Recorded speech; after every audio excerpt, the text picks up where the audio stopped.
नमस्कार भक्तों। कई वर्षों बाद एक दिव्य दुर्लभ और अद्भुत संयोग में 2024 में करवा चौथ पड़ने जा रही है। दोस्तों, करवा चौथ 2024 में कब है और कब निकलेगा चांद, और क्या है पूजा का शुभ मुहूर्त, और सरगी के समय में क्या खाना है, कौन देता है, जानेंगे सब कुछ ज्योतिष के अनुसार। भक्तों, भारत में हिंदू धर्म ग्रंथों, पौराणिक ग्रंथों और शास्त्र आदि के अनुसार हर महीने कोई न कोई उपवास, कोई न कोई तीज त्योहार, पर्व या संस्कार आदि आता ही रहता है। लेकिन कार्तिक मास के शुक्ल पक्ष की चतुर्थी को जो व्रत किया जाता है, उसका सुहागिन स्त्रियों के लिए बहुत अधिक महत्व होता है। दरअसल इस दिन को करवा चौथ का व्रत किया जाता है। भक्तों, अगर जिस महिला की शादी हो गई है, तो ऐसे में अगर आपका पति भी इन 3 चीजों को पहनने के लिए बोले तो आप तुरंत मना कर दे। उससे पहले भक्तों जान लेते हैं करवा चौथ का सही मुहूर्त और करवा चौथ की सही तारीख के बारे में। दोस्तों, 2024 में इस बार करवा चौथ अक्टूबर के महीने में यानी 20 तारीख को मनाया जाएगा और इस दिन रविवार है और करवा चौथ की पूजा के लिए 1 घंटा 16 मिनट तक शुभ मुहूर्त है। पूजा का शुभ समय शाम को 5:46 से लेकर शाम 7:02 तक है। यह पूजा का शुभ मुहूर्त रहेगा। इसी मुहूर्त में आपको पूजा पाठ करना है और इस साल करवा चौथ के अवसर पर चांद निकलने का समय शाम 7:54 पर है। वैसे आप चंद्रमा को अर्घ्य दे सकती है, उसके बाद पारण करके व्रत को पूरा कर सकती है। व्रत के दिन चंद्रमा रोहिणी नक्षत्र में होगा और वरयान योग होगा। भक्तों, एक शादीशुदा महिला को भूलकर भी इन 3 चीजों को कभी नहीं पहनना चाहिए, नहीं तो आप अपने पति की मृत्यु का कारण बन सकती है। आज हम महिलाओं से संबंधित खुल्लम खुल्ला साफ 8 से 10 बात बताने वाले हैं, जो कि हर पति पत्नी को एक बार तो जरूर सुनना चाहिए। ये शादी हो जाने के बाद पति पत्नी 7 जन्मों के लिए एक दूसरे के हो जाते हैं। पति पत्नी शादी हो जाने के बाद अपनी जवानी को ठंडा करने के लिए संभोग करते हैं, परंतु कई महिलाएं नए रिश्ता, नई जवानी में पति के द्वारा कई ऐसी चीज लाई जाती है पत्नी के लिए, जो कि पत्नी गलती से उन चीजों को पहन लेती है। उस समय पत्नी को पता नहीं होता है कि इन 3 चीजों के पहनने से पति की मृत्यु शीघ्र ही हो जाती है। आज का यह वीडियो पति पत्नी को बड़े ही ध्यान पूर्वक देखना चाहिए। आपको बता दें कि आज के इस आधुनिक दौर में शादीशुदा महिला कई ऐसी चीजों को पहन लेती हैं, जिसके बारे में उन्हें पता तक नहीं होता है। यहाँ तक कि शास्त्रों में भी यह नहीं लिखा होता कि कुछ भी पहन लिया जाए। ऐसे में उनके जीवन पर नकारात्मक प्रभाव पड़ता है। यहाँ तक कि परिवार के रिश्ते और पति की जान भी चली जाती है। तो ऐसे में जानते हैं कि आखिर वे 3 चीजें कौन सी हैं जो महिलाओं को कभी नहीं पहननी चाहिए। ईश्वर कहते हैं कि जो भी व्यक्ति अच्छे तरीके से पूजा पाठ करता है, उसे मैं स्वीकार करता हूँ, उसकी हर मनोकामना को पूरा करता हूँ। वीडियो में आगे बढ़ने से पहले अभी वीडियो को लाइक करें और नीचे कमेंट बॉक्स में लिख दो सच्चे दिल से जय जय बजरंगबली। भक्तों, हिंदू धर्म में विवाह के बाद हर स्त्री के लिए 16 श्रृंगार बहुत मायने रखता है। मांग में सिंदूर, माथे पर बिंदिया या हाथों में चूड़ियां, पाँव में पायल और बिछिया यह धारण कर जब एक लड़की अपने घर को छोड़ किसी दूसरे घर में प्रवेश करती है, तो उसके जीवन के मायने ही बदल जाते हैं। श्रृंगार एक स्त्री की सुंदरता में 4 चांद लगाता है, साथ ही यह एक स्त्री के जीवन में परिवर्तन और समाज में उसकी पहचान को एक नए रूप में प्रस्तुत करता है। केवल धार्मिक दृष्टि से ही नहीं, बल्कि वैज्ञानिक दृष्टि से भी 16 श्रृंगार का महत्व माना जाता है। 16 श्रृंगार में उपयोग होने वाला सामान किसी भी सुहागन स्त्री के वैवाहिक जीवन का प्रतिनिधित्व करता है। इसमें प्रयोग की जाने वाली हर चीज का अपना एक अलग महत्व होता है। हिंदू धर्म मानने वाली प्रत्येक सुहागन स्त्री अपने पति की लंबी आयु और सुखी जीवन की कामना के लिए 16 श्रृंगार धारण करती है। परंतु कई ऐसी चीज होती है जो कि महिलाओं को कभी नहीं पहननी चाहिए।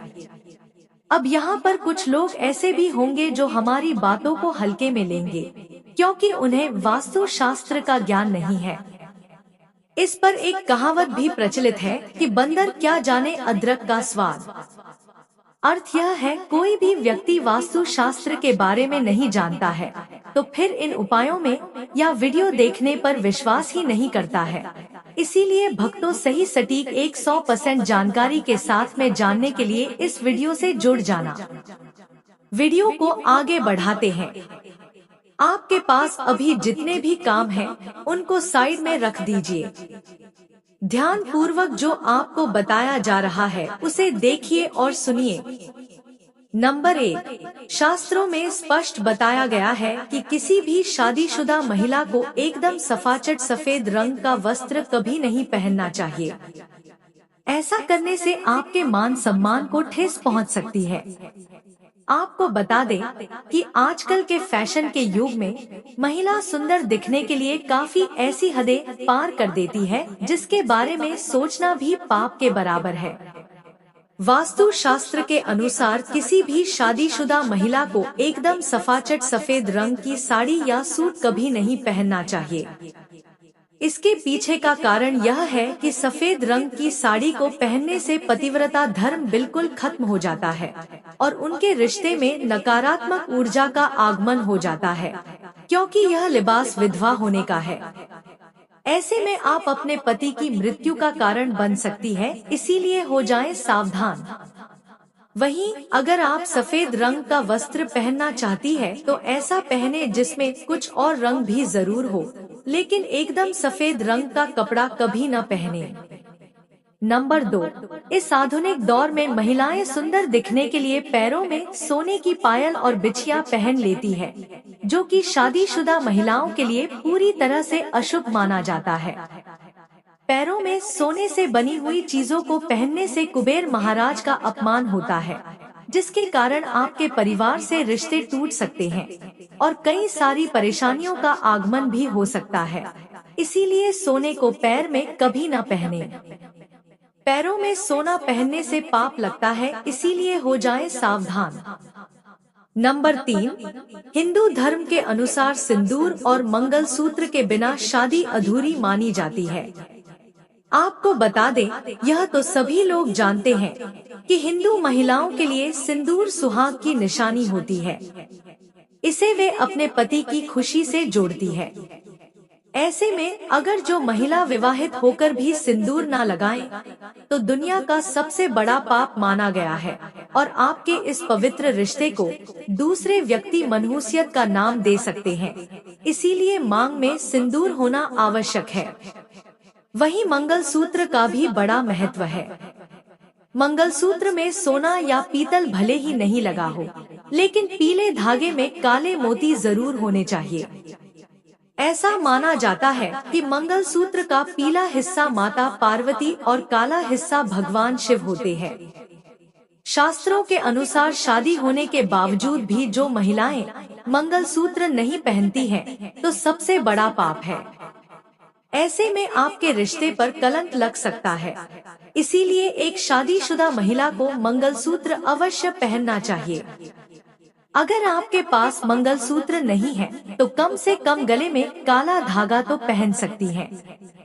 दोस्तों, क्या आप जानते हैं कि सिंदूर में एक ऐसी चीज रखने से वह आपके लिए और आपके परिवार के लिए बेहद शुभ होता है? क्या आप ऐसी चीज के बारे में जानते हैं? अगर नहीं तो वीडियो को अंत तक जरूर देखिएगा, क्योंकि अब हम बताने वाले हैं कि ऐसी कौन सी चीज है जो सिंदूर की डिब्बी में रखनी चाहिए और जो कई मायनों में बहुत शुभ है। धार्मिक मान्यता के अनुसार सिंदूर लगाने के कई नियम होते हैं जिनका पालन करना अनिवार्य होता है। सिंदूर लगाने के संदर्भ में जो भी नियम बनाए गए हैं, सभी सुहागिन महिलाओं को इन नियमों का विधिपूर्वक पालन करना चाहिए, अन्यथा उनके जीवन में परेशानियां उत्पन्न होने लगती है। जो महिलाएं सिंदूर के नियमों का पालन नहीं करती, ऐसी महिलाओं के पति को धन तथा स्वास्थ्य संबंधी समस्याओं का सामना करना पड़ सकता है। तो आइए जानते हैं सिंदूर लगाने के वे कौन से नियम हैं जिनका पालन हर महिलाओं को करना चाहिए। नंबर 1, सिंदूर का गिरना बहुत ही अपशगुन माना जाता है, इसीलिए हमें हमेशा बच्चों से इसे दूर रखना चाहिए। अगर आप किसी ऐसी जगह पर रखेंगी तो बच्चे इसे हाथ लगाएंगे और यह गिर सकता है। नंबर 2, मांग के लिए आप हमेशा ही सूखे सिंदूर का ही इस्तेमाल करें। आजकल मार्केट में ट्रेंड के लिए कई तरह के लिक्विड सिंदूर भी उपलब्ध हैं, लेकिन वे लगाना अच्छे नहीं होते। कई बार सिंदूर लगाते समय माथे पर गिर जाता है, तो माथे पर सिंदूर का गिरना बहुत शुभ होता है, तो इसका मतलब है कि आपका पति आपसे बहुत प्यार करता है। नंबर 3, सिंदूर को कभी भी किसी के सामने ना लगाएं। जब आप सिंदूर को किसी के सामने लगाते हैं तो आपके पति को नजर लग सकती है और आपका प्यार कम हो सकता है। नंबर 4, अगर गलती से कभी आपसे सिंदूर नीचे गिर जाता है तो उसे इकट्ठा करके नाली या इधर उधर न फेंके। सिंदूर को इकट्ठा करके माथे से लगाकर किसी पेड़ के नीचे रख दे। नंबर 5, अगर आपसे सूखा सिंदूर सही तरीके से नहीं लगता है तो आप अपनी उंगलियां के सहारे माचिस की तीली को थोड़ा सा गीला करके सिंदूर में मिक्स करके माथे पर लगा लें। इससे सिंदूर नहीं फैलेगा और ना ही आपके चेहरे पर गिरेगा। नंबर 6, शादीशुदा महिलाओं को सदैव सिंदूर अपने पैसे से खरीद कर ही लगाना चाहिए। किसी अन्य के पैसे से खरीदा गया सिंदूर लगाने से बचें।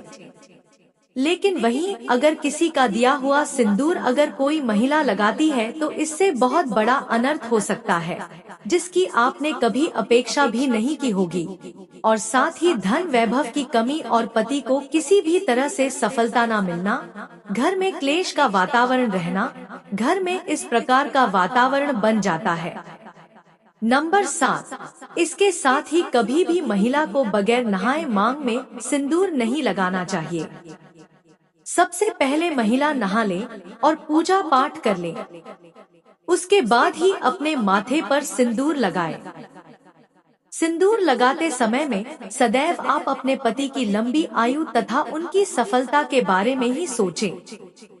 इससे उनका भाग्य और भी अधिक प्रबल एवं शक्तिशाली बनता है। नंबर 8, सुहागिन महिलाओं को उपहार में मिले सिंदूर का उपयोग करने से बचना चाहिए, क्योंकि शास्त्रों में उपहार में मिले सिंदूर का उपयोग करना अशुभ है। केवल अपने पति का दिया हुआ सिंदूर ही लगाएं, जो कि शादीशुदा महिलाओं के लिए बहुत ही शुभ है। नंबर 9, चाहे कितनी भी बड़ी मजबूरी हो, परंतु शादीशुदा महिलाओं को किसी दूसरी महिला के सिंदूर को अपनी मांग में भरने से बचना चाहिए। किसी दूसरी महिला के सिंदूर को मांग में भरना बहुत ही अशुभ होता है। ऐसा करने वाली महिलाओं के पति को धन सम्मान संबंधित समस्याओं का सामना करना पड़ता है। नंबर 10, घर में अगर किसी भी तरह के सूचक है या आपको पीरियड आ रहे हैं तो आप सिंदूर न लगाएं, क्योंकि यह सिंदूर का अपमान होता है। इसके साथ ही मां लक्ष्मी ऐसे घर में प्रवेश भी नहीं करती है। पीरियड्स के दौरान महिलाओं को कई काम करने की मनाही होती है, जैसे रसोई में जाना, अचार छूना, पूजा पाठ करना या मंदिर जाना आदि। दोस्तों, हिंदू धर्म में ऐसी मान्यता है कि पीरियड्स के दौरान महिला द्वारा तुलसी में जल डालने से तुलसी का पौधा सूख जाता है, क्योंकि इस समय महिलाओं के शरीर में ऊर्जा का संचार अधिक होता है। इस ऊर्जा को भगवान सहन नहीं कर पाते, इसलिए पीरियड्स के दौरान पूजा पाठ करना या मंदिर जाना वर्जित है। दोस्तों, प्राचीन काल में मंत्रोच्चार और अनुष्ठान के बिना पूजा अधूरी मानी जाती थी। इसमें बहुत समय लगता था। दोस्तों, पीरियड के दौरान महिलाओं को इतनी देर बैठकर पूजा पाठ अथवा अनुष्ठान करने में समस्याओं का सामना न करना पड़े, इसके लिए उन्हें इन 5 दिनों तक पूजा पाठ से दूर रखा जाता था। दोस्तों, यदि पीरियड्स की अवधि 7 दिन है तो 8वें दिन मंदिर में प्रवेश किया जा सकता है। वैसे यदि हम ज्योतिष की माने तो आम तौर पर पीरियड समाप्त होने के बाद 5वें दिन आप मंदिर में प्रवेश कर सकती है। दोस्तों, व्रत के बीच में ही अगर किसी महिला के पीरियड्स आ जाए तो ऐसे में महिला को अपना व्रत पूरा करना चाहिए। पीरियड्स के दौरान भी मन में भगवान के प्रति आस्था कम न हो। भगवान के लिए मन की शुद्धता सबसे ज्यादा जरूरी है, शारीरिक शुद्धता बाद में आती है। दोस्तों, व्रत के दौरान अगर किसी विशेष पूजा का संकल्प लिया गया है तो पीरियड्स के दौरान आप दूर बैठकर धार्मिक काम को किसी अन्य व्यक्ति के जरिए करवा सकती है। पीरियड्स के दौरान भी व्रत के सभी नियमों का पालन करना चाहिए। ऐसे में प्रभु के मंत्रों का ज्यादा से ज्यादा मनन करें। किसी विशेष पाठ का जाप करना चाहती है तो फोन के जरिए पाठ पढ़ सकती है। पीरियड्स के दौरान स्वच्छता का ख्याल रखना बेहद जरूरी है। स्नान के बाद साफ वस्त्र पहनकर ही मंत्र और पाठ करें। धार्मिक मान्यताओं के अनुसार पीरियड वाले दिनों में महिलाओं को सिंदूर लगाना चाहिए या नहीं। सिंदूर, जिसे कुमकुम के नाम से भी जाना जाता है, इसे मुख्य रूप से विवाह का प्रतीक माना जाता है। ऐसा माना जाता है कि हिंदू शादी की रस्म तभी पूरी होती है जब वह मंडप में वधू की मांग में सिंदूर लगाता है। सिंदूर को विवाह का प्रतीक माना जाता है। विवाहित महिलाएं अपने माथे के बीच से सिर के मध्य तक बालों के बीच में सिंदूर लगाती है। दरअसल यह प्रथा सदियों से चली आ रही है और मांग में सिंदूर लगाना सुहागिनों के मुख्य श्रृंगार में से एक माना जाता है। अधिकांश हिंदू विवाह समारोह में सिंदूर लगाने की रस्म सबसे महत्वपूर्ण रीति रिवाजों में से एक होती है और शादी के बाद भी सिंदूर लगाने के नियम होते हैं, जिसे हर एक सुहागिन स्त्री ध्यान में रखती है, क्योंकि सिंदूर को सुहाग का प्रतीक माना जाता है। महिलाएं पति की लंबी उम्र की कामना के लिए मांग में सिंदूर लगाती हैं। भक्तों, शास्त्रों में तो सिंदूर लगाना बेहद ही शुभ माना गया है, लेकिन पीरियड्स के दौरान जो विवाहित महिलाएं होती हैं, उन्हें अशुद्ध माना जाता है। इसलिए कभी भी शादीशुदा महिलाओं को पीरियड्स में सिंदूर नहीं लगाना चाहिए। दोस्तों, करवा चौथ का व्रत किसे नहीं रखना चाहिए, आइए जानते हैं। सबसे पहली बात, करवा चौथ का व्रत सुहागिन महिला या जिनका रिश्ता तय हो गया है तो वही स्त्रियां यह व्रत रख सकती हैं। अगर जो महिला अपने पति से लड़ती झगड़ती है तथा नफरत करती है तो उसे यह व्रत नहीं रखना चाहिए, क्योंकि यह त्योहार प्यार का है, नफरत का नहीं। इसीलिए पति पत्नी में प्यार होना बहुत जरूरी है। दोस्तों, करवा चौथ का व्रत तब तक रखा जाता है जब तक चांद निकल ना जाए। शास्त्रों के अनुसार माना जाता है कि पत्नी अगर बीमार है तो उसकी जगह पति यह व्रत रख सकता है, और वहीं किसी महिला को अगर मासिक धर्म आया है तो वह महिला पूजा पाठ में तो शामिल हो सकती है, लेकिन ईश्वर की प्रतिमा को छू नहीं सकती। वह घर में किसी और से पूजा पाठ करवा सकती है। आप चाहे तो अपने पति से भी पूजा करवा सकती है। ऐसे में आप कथा भी सुन सकती हैं, लेकिन भगवान की प्रतिमा को स्पर्श न करें। आप व्रत का पालन वैसे ही करें जैसे आप करते चली आ रही हैं, परंतु ईश्वर की प्रतिमा को स्पर्श न करें। तो भक्तों, आशा करते हैं आपको आज की जानकारी पसंद आई होगी। तो वीडियो को एक लाइक करिए और चैनल को सब्सक्राइब भी कर लीजिए। बोलिए करवा माता की जय।